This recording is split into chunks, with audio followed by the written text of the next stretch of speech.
একসময় বাংলাদেশের এক ছোট গ্রামে থাকত দুই ঘনিষ্ঠ বন্ধু রফিক আর জাবেদ। দুজনের পরিবারই ছিল গরিব, কিন্তু তাদের স্বপ্ন ছিল অনেক বড়। প্রতিদিন তারা একসাথে স্কুলে যেত, হাসত, খেলত আর একে অপরকে সাহায্য করত।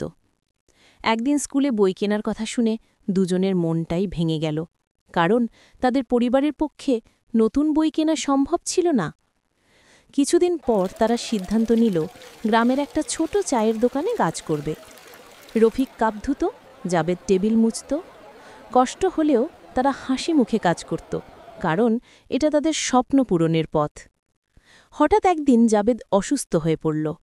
রফিক তার পাশে ঘণ্টার পর ঘণ্টা বসে রইল, গরম পানি এনে দিল, খেতে দিল আর বলল, চিন্তা করিস না বন্ধু, সব ঠিক হয়ে যাবে। জাবেদের চিকিৎসা করাতে রফিক দোকানে আরও কিছুদিন বেশি সময় কাজ করল।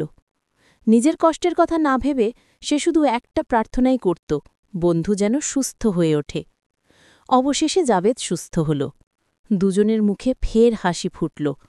গ্রামের কয়েকজন তাদের গল্প শুনে মুগ্ধ হয়ে দুই বন্ধুকে নতুন বই উপহার দিল। রফিক আর জাবেদের চোখে আনন্দের জল, হৃদয় নতুন স্বপ্ন। তারপর থেকে তারা প্রতিদিন স্কুলের পথে হাঁটত গর্ব নিয়ে, বুক ভরা আশা নিয়ে, কারণ তারা জানে বন্ধুত্ব আর পরিশ্রম থাকলে কোনো অভাবই স্বপ্নকে থামাতে পারে না।